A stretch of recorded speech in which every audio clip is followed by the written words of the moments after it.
you hit slightly down on it. I would like you to now set up to that ball, do your pre-shot routine. We'll use the white dot. So what you'll do, or basically how SAM works, or what we're going to do, is you will hit 6 putts. Once you've hit the 6 putts, we'll see your report, your tendencies, everything else. You set up to that then.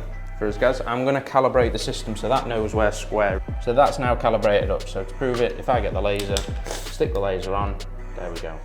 It now knows where square is. With any form of astro, there might be a little bit of grain or whatever, but SAM will measure you as a static measurement. So once that ball's left, if for example it horseshoes lips out, it wouldn't know.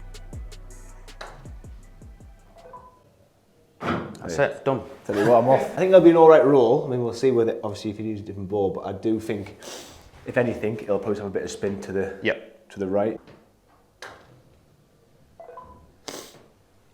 Ooh.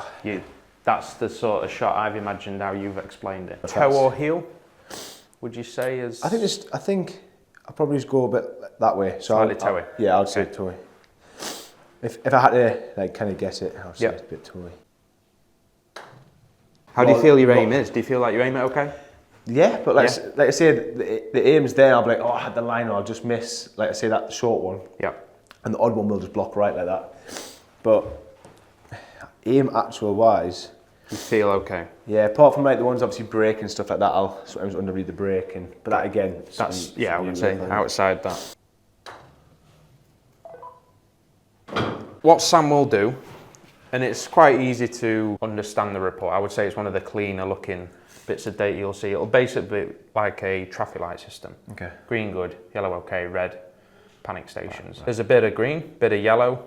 Now green necessarily doesn't always mean it's exactly what we would like. Right. So what this has done for them 6 shots has broken an average down of where you're aiming. That is saying on average now through all these shots you've aimed 1.2 degrees open. So 1.2 degrees, so 1 degree, 2 degree, 3 degree, 4 degree either side. The thing with putting is like you can't draw or fade a putt. No, you can't. No. So again, I always use the analogy of if that Odyssey sign up there is, let's say a bow and arrow board. Yeah. And you're aiming at the letter Y. So you're stood there now ready to let go. It can't fade back. So as you now let go, and we'll see the next slide of impact, how much does that have to be manipulated to go back? Yeah. So again, aim is something we will definitely have a look at. Again, shapes of putters and things like that can change it. This might be interesting. Obviously, you've got a Scotty Cameron putter. Before I measured it and it had 4 degrees aloft. Okay. So this is showing your launch angle, which is predicting backspin. Right. So again, something probably a lot of people don't take into account is how the ball rolls. Yeah. So in theory, if you could microscope or you ever on Quintic or whatever, the ball would almost just chip off, spin backwards, hit the deck, then have to roll forward. So it's almost losing a little bit of energy there. You hit slightly down on it. Okay. So it's something, again, we'll keep an eye on, get a feeling going. Again, it won't be something too technical. From what I've seen there on them 6 putts, right aim bias. Yeah. And also hitting slightly down. Now, if you was actually to look on the board there, so almost like the physics in putting broken down, we know ball speed for you is something that you feel like just doesn't happen enough when you get the chances. I would like you to now set up to that ball, do your pre-shot routine. We'll use the white dot as if you're going to line it up to the hole. Now, just as if you was to, obviously, once you're set up, you look down your target line. Where does that white... It looks right of it. Looks right. So you then relate that to what the reports come out. Straight away, you're seeing, even though, forget the hole, what's that, maybe 2.5 foot in front? Yeah. You're seeing that right. You were seeing right. Right. So, in terms of... So it's like, what I'm seeing is... What you're seeing, and then all of a sudden you react to it. It's different. Yeah.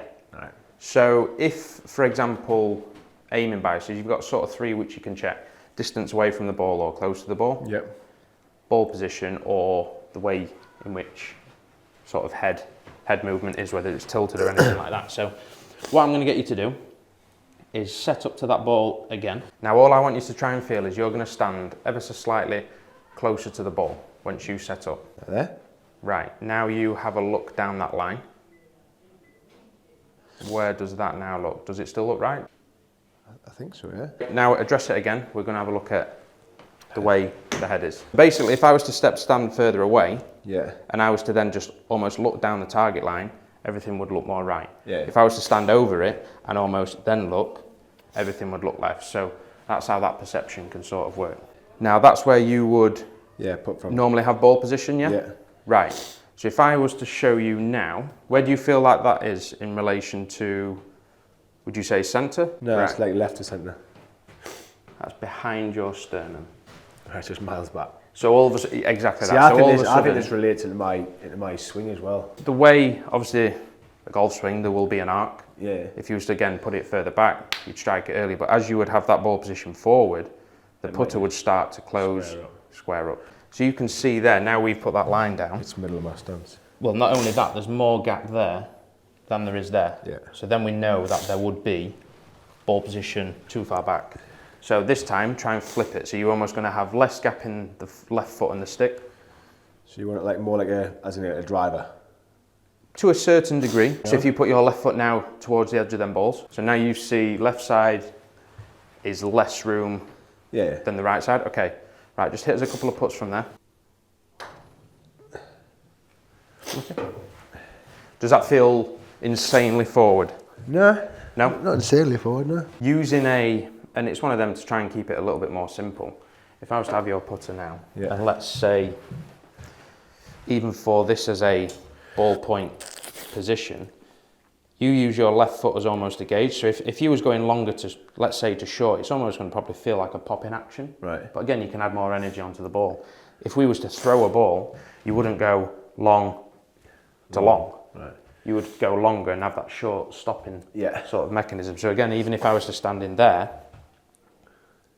I could go, and again, it's not as though it's going long, but that short impact should produce more. So the longer the putt, the longer the backswing gets, but the follow. Yeah, naturally. Again, if we was to throw a ball out through that window now, you wouldn't just go short and then try and thrust it, would you? You'd go long, a short burst of energy.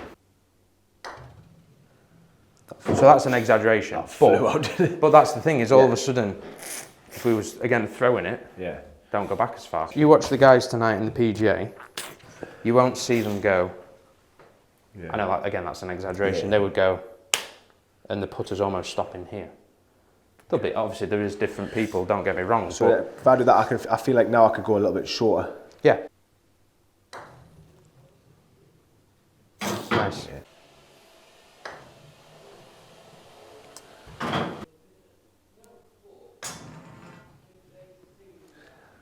Did it? Yeah. Yeah. But that, even like say, just the start gate, it doesn't even have, you don't even have to aim it at a hole if you was doing it. Because all of a sudden now, that, you give that someone to do consciously, they want to hit it soft off the end of the ruler or through the gate. Now add a bit of speed onto this. It still is a hard drill to do. Oh. I mean, we've not even lined the ruler up, but the whole point was roll it off and it's gone with speed. So again, the start gate's something, no matter what person, don't get too bogged up with it, don't get me wrong. Yeah, just it helps. It's not a bad exercise for you to actually go, do you know what, I can start it through it. Now, right, Dan says start it there, and I can start it there, or I can aim it there, wherever, and then develop it that way. So right, well, that was insanely good. It is 5 to 9 on Friday, so I better get home to the missus before she kicks off. What an insight that was. I feel like I've had putting lessons and stuff before, but to go on a proper SAM lab is something I definitely recommend doing for anyone. Like I say, you work so hard on your game with swing and driver and wedges. That is just as important, believe me. I think that could knock off 3-4 shots around for me. Didn't even work on a lot. We didn't even work on a lot. Worked on what speed, shortening my follow through and ball position. And the difference is unbelievable. I'm so excited to get on the course and test it. And I'm going to be down here at the Peter Cowen Academy a lot more over the next few months. Because I honestly think this is where you get lower handicap. It is short game, it is putting. Oh, I'm excited.